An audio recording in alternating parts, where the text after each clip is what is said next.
Okay, thanks, Yusuf. I presume everybody can see the PowerPoint that I've got up with Economy. You can see that. I'll just move through. Yeah, is that okay? Yes, perfect. Yeah, you can see it. Okay, so what I'll just do is I'll just take you through first of all the CMI and what the CMI is about, and then I'll talk more specifically about the qualification. So the CMI is a chartered organisation. That means that it's recognised as by the British government as being a legitimate association representing the interests of a particular group, a professional group. Very similar to accountancy, lawyers, legal services, that sort of thing. It's slightly different to some of the institutes that some institutes you do need to have to be a member to practice as a lawyer or to act as an accountant, but as a manager, you don't need to be a member of the CMI to be a manager. However, more and more, when companies are looking for managers, particularly managers with practical experience, the CMI qualifications are becoming more important as a measure of the development of a manager within their current role and their progression through their career. So the CMI is essentially a group of managers, and they work with managers in developing a number of areas, one of which is qualifications. And they run qualifications from, I think, level 3, which is equivalent to final year of high school, right up to level 8, which is essentially equivalent to a master's. And we're going to be talking about level 5, and level 5 is equivalent to the second year of a 3-year British degree program. So that's essentially where we are. So it sort of lands halfway between the range of qualifications the CMI have. Now, the CMI does a number of things, and it works in a number of ways. Obviously, one of the ways is it works as a membership community. It also, because of the qualifications that it develops, it has a certain amount of influence, connections with industry, connections with government, operates with the Higher Education Authority, the Department of Trade and Industry, as well as the education departments. And they follow the criteria laid down by higher education in terms of the way that their courses are structured, the way that they use learning outcomes, their assessment methods, all these sorts of things. So they do a number of things. And recently the CMI has become more and more popular and important, partly because universities have been providing, British universities that is, have been providing CMI qualifications alongside their degree programs, and partly because of the mix and the range of universities nowadays. It's very difficult to judge the level of a university in the provenance of a degree. However, if you're looking at a CMI, then it's a very standardized course and a standardized level. So having a university degree and having alongside that a CMI qualification within the context of management is actually a very useful thing in terms of career and career development. Okay, so the level 5, as I said, is very much the halfway between the range of qualifications that the CMI offer, and I suppose the level 8 is pretty close to a sort of MBA level in what is required, though not the range of courses. The level 5 is a second-year degree, as I mentioned, but it's not an academic qualification in the sense of, though you may use academic approaches in terms of referencing academic models, leadership models, training models, those sorts of things, motivation, whatever, they are very much focused on the practicality. So it's the application of knowledge as much as the collection of knowledge. So in terms of the assessment that you're asked to do, it's always focused on you and as a manager and your role as a manager, not about theoretical questions about management theory and the comparison of different academics models. It's much more practical than that. In terms of this qualification, it's very much focused on moving managers into reasonably senior positions. So it may well be that you're looking at those people who are responsible for a number of teams or a large team, and you want to move into a much more overarching managerial position. It also might be that you are in a small business and you may have to take on a number of managerial roles within the business. So this particular qualification is focused in those sorts of areas and those sorts of people who are interested in developing their career slightly further into slightly more senior roles. Now, in terms of the way that the course is structured, it revolves around, if I can get this right, 7 units.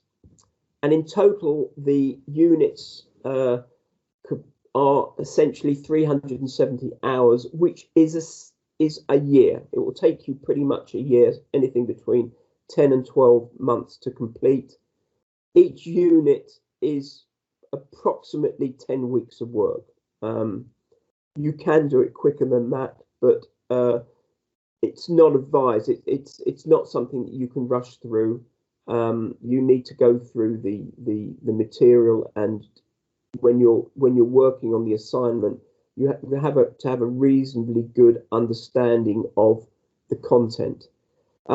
As you can see there, this is a reasonably standard route that the CMI has. This is their main route, and it's covering a reasonably wide number of areas. We've got the principles of management and leadership, which is the sort of keystone course, which covers a lot of the other courses in terms of content, and it's quite a good one to start with. We always start with this one because it feeds into other areas of the course as well. So a lot of the content is replicated elsewhere.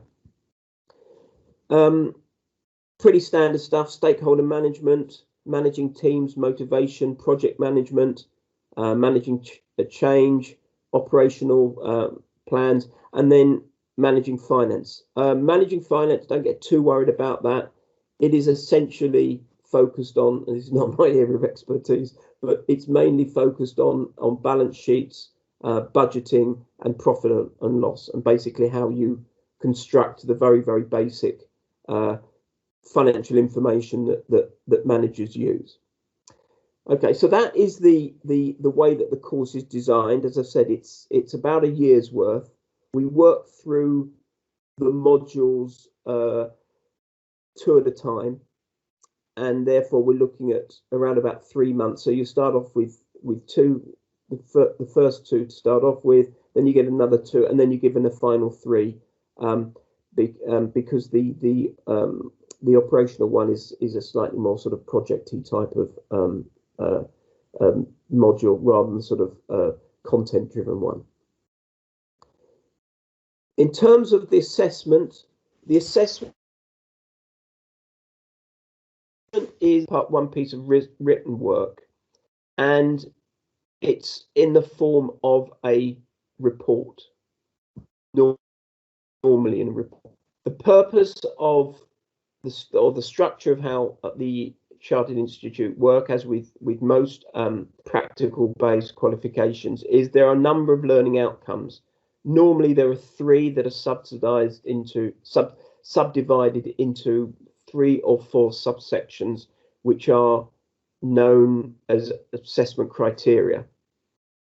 And each assignment addresses all the aspects of the learning outcomes and the assessment criteria. So you're required to pass each of the learning outcomes to get an overall pass. And the way that the assignments are structured is that they will be linked to an assessment criteria. They're not directly linked in the sense of they're not replicating the assessment criteria. So that you would get something like an assessment criteria learning outcome that says something like being able to understand or explain motivational models, say. And then you will get an assignment which will say present 3 motivational models that you use as a manager with your team. So that would be the task. So they're linked together, but the task sometimes is far more specific in terms of the what they're requiring you to do than the assessment outcomes. The CMI is only interested in pass, or what they call refer, and you get 2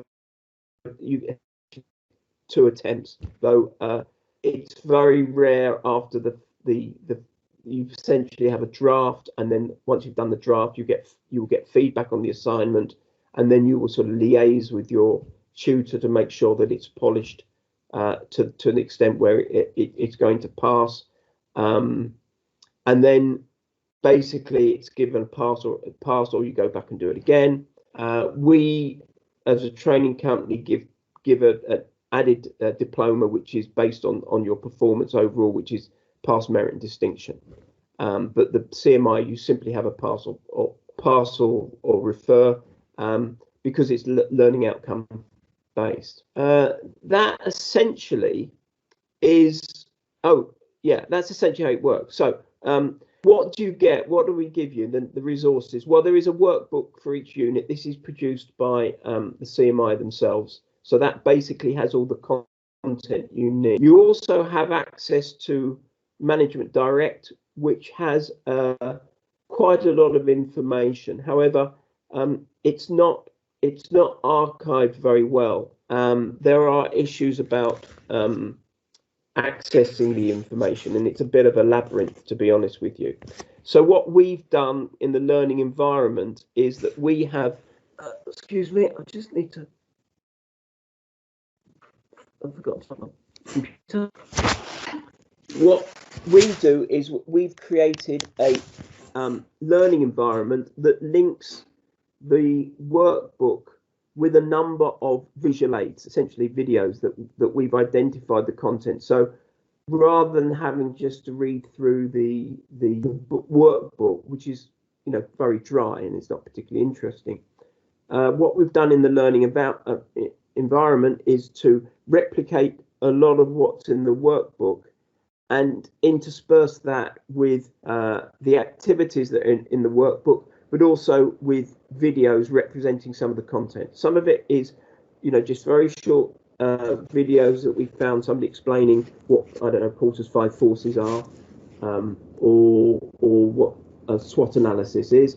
Other times it may be a theorist like, I don't know, Belvin or somebody like that, talking about Herzog or McGregor, talking about XY factors, talking about their own theories and their own and how they come up with their theories and what their theories are about. So sometimes we try to get, if there are videos available of the actual people who created these theories, then we try to put them in. Otherwise, they're relatively short, well-produced videos just explaining the theory that you're working through, or an idea. Sometimes there'll be something about what's the difference between a limited company and a sole trader and a partnership, and we have videos on that. Sometimes it will be explaining about how stakeholder management works and how you communicate with different stakeholders. So there's all sorts of videos that we put in there, and it also works in a pathway. So you work through it in a very linear way. And that follows the handbook that you'll be given. And then finally, you have access to a tutor who will help you mainly with your assignment. So they will give you advice on the assignment and the draft assignment and give you feedback relating to areas that you may need to work on to get your assignment up to a pass. So that's essentially how the CMI works, how the qualification is organised, and how we have developed the learning pathway for this particular level 5 qualification.